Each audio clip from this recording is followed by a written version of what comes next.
The first time I was faced with having to help a white farmer save his farm, he took a long time talking, but he was trying to show me he was superior to me. I knew what he was doing, but he had to come to me for help. What he didn't know, while he was taking all that time trying to show me he was superior to me, was I was trying to decide just how much help I was going to give him. All right, well, that's from last week. The black lady civil servant in the Department of Agri was fired, now maybe rehired, as a result of the tapes which came out and in which she was speaking to the NAACP. And, of course, the man who released the tapes is a man who brought down Acorn, rightly so, because Acorn is a corrupt organization involved in all sorts of bad dealing, in my opinion, that keeps electing radical leftists that have undermined this incredible republic of ours. And so joining us right now is Andrew Breitbart. Andrew, welcome to the Savage Nation. I want to say thank you for coming on the show because I know you've been sort of in retreat. Oh, it was an intentional ploy to get out of the media, let Shirley speak, because the more Shirley Sherrod speaks, the more people realize that she's not the saint that CNN and the rest of the mainstream media tried to portray her to be. But let it be known to your audience, this was never about Shirley Sherrod. There's a major context to this story that even Shirley Sherrod on day one when she was fired, she understood she was caught between the crossfire between the Tea Party and the NAACP, which was trying to make 6 days of the mainstream media allowing for the NAACP to say, is the Tea Party racist, is an act of propaganda, an act of negatively branding the Tea Party intentionally. Right. It's like saying, have you stopped beating your wife? Of course that's how it's been set up. Look, Andrew, you and the Tea Parties and Drudge and Michael Savage and a few others stand between us and the deluge, between the nation falling off the cliff. We know that. And so they're in full mode attacking you. Andrew, I have to ask a question because no one has asked it. You said to the New York Times you did not edit those tapes. Is that correct? No, what I did was I found out about these videos or this video back in April, and I got a tip in the email from a guy down in Georgia who I said I would have nothing to do with. He didn't want anything to do with exposing himself as another Joe the plumber, and so I said I'd protect him, and he sent me a video in the form of a DVD back in April, maybe mid to late April. And once I got it, I put it into my computer, and it didn't show up. I went to a computer expert. It didn't show up. And I sort of dropped the ball on it, and I didn't really think at the time that it was that big of a story. I mean, the NAACP expressing racism is hardly newsworthy in 2010. It's sort of their raison d'etre. Yes, that's right. So I dropped the ball, as it were. And when I saw on Tuesday of last week or 2 weeks ago, Ben Jealous begin this propaganda campaign, I said, okay, well, that's just typical, and this is the White House using the NAACP as a proxy to act as an instigator of a race battle, a very cynical race battle that's based upon faulty evidence. The centerpiece of the NAACP's campaign is that the N-word was hurled at 3 black congressmen, and I've proved beyond a shadow of a doubt that didn't happen. The secondary evidence that they used is lowering the threshold for an organization to have to explain away racism to perhaps an aberrant sign in Tallahassee that the whole group has to respond to.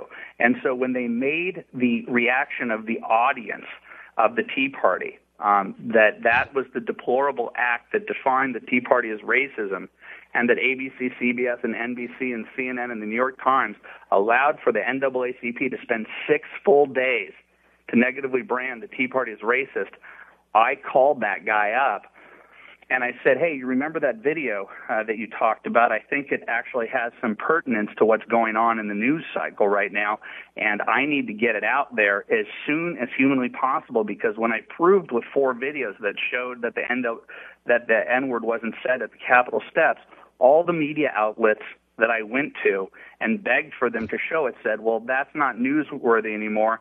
That was 2 or 3 news cycles ago. Oh. So I recognized that I had to get the video up that showed that the audience acquiesced to Shirley Sherrod's racist narrative, and he sent me 2 videos, and I granted her the exculpatory narrative that the media claims that I edited out. Let me read for you the part of the piece that talks about, this is a piece that talks about how this is about the NAACP and not about Shirley Sherrod. But let me describe. But Andrew, hold on. Andrew Breitbart, this is very important. This is the crux of the entire issue. So you asked for the guy, again, to send you the same exact videos. He sent them to you in the edited form? So he had sent me the full thing. It's impossible to transfer over this massive file of a 45-minute thing. So I asked him to cut the pertinent information. This is what he sent me, and in the actual video, you will see at the very end, she said, this is not about race. This is about black versus white. And in my piece, this is what they will not grant. My piece, I write this. In the first video, Sherrod describes how she racially discriminates against a white farmer. She describes how she is torn over how much she will choose to help him, and she admits that she doesn't do everything she can for him because he is white. Eventually, her basic humanity informs that this white man is poor and needs help, but she decides that he should get help from one of his kind. She refers him to a white lawyer. Sherrod's racist tale is received by the NAACP audience with nodding approval and murmurs of recognition and agreement, hardly the behavior of the group now holding itself up as the supreme judge of another group's racial tolerance. Now, you wrote that, Andrew. Has that been published yet? That was in the original piece that I wrote. Well, that's not being heard by many people today, is it? It isn't. Of course it isn't being heard because, and you know who was on my side at the very beginning? Shirley Sherrod. The first day when she was thrown under the bus, she came back to the media and said that she was harassed by the White House by the side of the road. She said, you need to look at the whole context, and they refused to listen, and they fired her. It was she who said that she got caught between the NAACP and the Tea Party.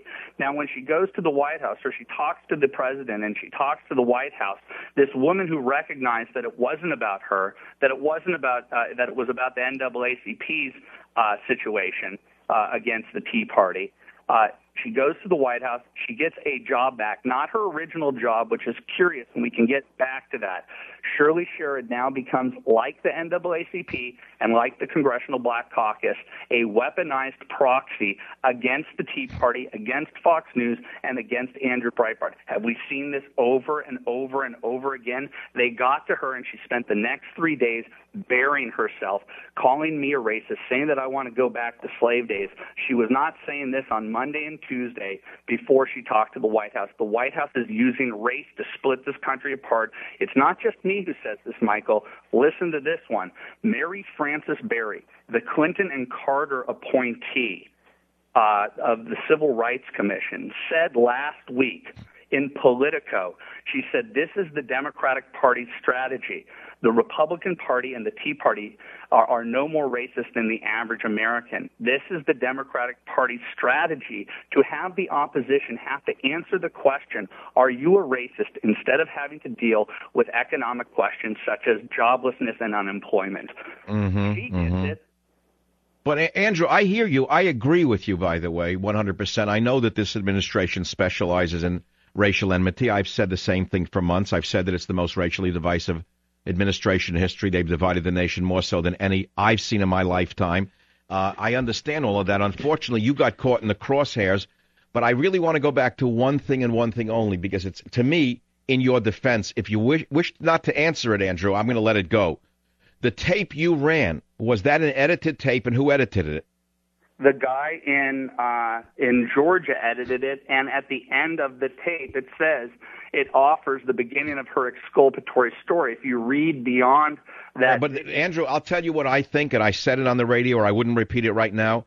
First of all, I said you're my friend. That's number one, and I say it again.